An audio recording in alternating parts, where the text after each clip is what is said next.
সংবাদে আপনাকে স্বাগতম। শুরুতেই সংবাদ শিরোনাম, এরপর বিস্তারিত। হরমুজে ইরানের ক্ষেপণাস্ত্র হামলা, নেতানিয়াহুর বিরুদ্ধে নিষেধাজ্ঞার দাবি ব্রিটিশ এমপিদের। যুক্তরাষ্ট্র ন্যাটো ছাড়লে কতটা ঝুঁকিতে পড়বে ইউরোপ।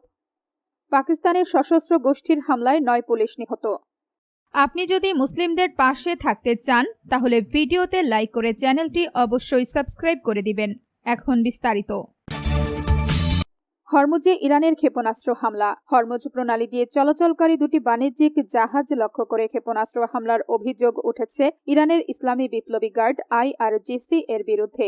যুক্তরাষ্ট্রের 2 কর্মকর্তার বরাত দিয়ে এ তথ্য জানিয়েছে মার্কিন সংবাদ মাধ্যম এক্সিওস। প্রতিবেদন অনুযায়ী হামলায় দুটি জাহাজই উল্লেখযোগ্যভাবে ক্ষতিগ্রস্ত হলেও কোনো হতাহতের ঘটনা ঘটেনি। এদিকে যুক্তরাজ্যের সামুদ্রিক নিরাপত্তা সংস্থা UKMTO United kingdom maritime trade operations জানিয়েছে মঙ্গলবার 7 জুলাই ভোরে ওমানের লিমাহ উপকূলের পূর্বে একটি তেলবাহী জাহাজ অজ্ঞাত একটি ক্ষেপণাস্ত্র বা প্রজেক্টাইলের আঘাতে আগুনে পড়ে যায়। সংস্থাটি জানায় দক্ষিণমুখী জাহাজটি লিমাহ থেকে প্রায় 8 নটিক্যাল মাইল প্রায় 15 কিলোমিটার পূর্বে থাকাকালে এর বাম পাশে আঘাত লাগে। এতে আগুনের সূত্রপাত হলেও কোনো হতাহত বা পরিবেশগত ক্ষয়ক্ষতির খবর পাওয়া যায়নি।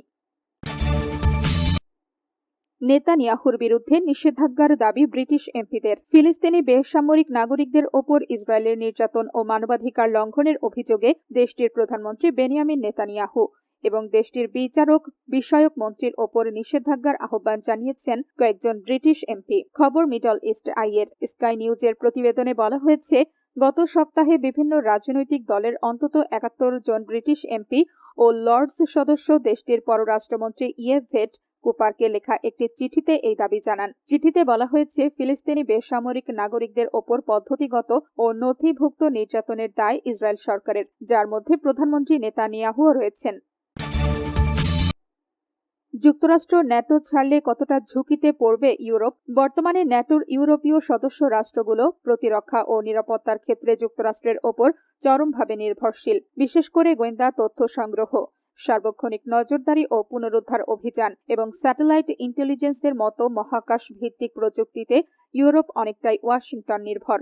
এছাড়া সামরিক রসদ সরবরাহ এবং সমন্বিত বিমান ও ক্ষেপণাস্ত্র প্রতিরক্ষা ব্যবস্থার মতো গুরুত্বপূর্ণ খাতগুলোতেও মার্কিন সহায়তা ছাড়া ইউরোপ কার্যত পঙ্গু। বিশেষজ্ঞদের মতে যুক্তরাষ্ট্র চলে গেলে সামরিক খাতের এই বিশাল শূন্যতা পূরণ করতে ইউরোপের অন্তত 1 দশক বা তার বেশি সময় লেগে যাবে। শুধু মার্কিন সামরিক সক্ষমতার মূল উপাদানগুলো প্রতিস্থাপন করতেই ইউরোপীয় দেশগুলোকে প্রায় $1 ট্রিলিয়ন $1 লাখ কোটি ব্যয় করতে হবে। কিন্তু বর্তমান বাস্তবতায় ইউরোপের প্রতিরক্ষা শিল্পগুলোর এত দ্রুত উৎপাদন বাড়াতে হিমশিম খাচ্ছে। এর ওপর ইউরোপের অনেক দেশের সেনাবাহিনী তাদের প্রয়োজনীয় সেনা নিয়োগ এবং বর্তমান সৈন্যদের ধরে রাখার লক্ষ্যমাত্রা পূরণ করতে পারছে না। পাকিস্তানের সশস্ত্র গোষ্ঠীর হামলায় 9 পুলিশ নিহত।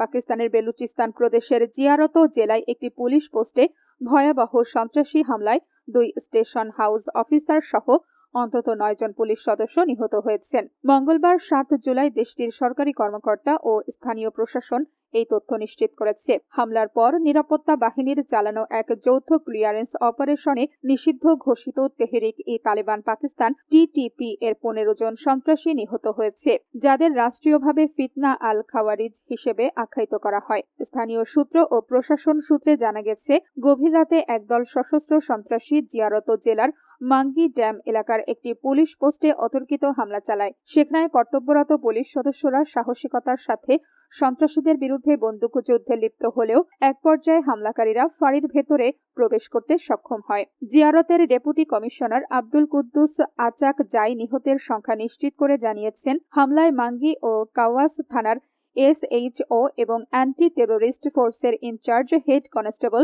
সাইফুল্লাহ শাহাদাত বরণ করেছেন। ঘটনার পর থেকে এখনো 5 জন পুলিশ সদস্য নিখোঁজ রয়েছেন এবং তাদের উদ্ধারে অতিরিক্ত বাহিনী মোতায়েন করে অভিযান চালানো হচ্ছে।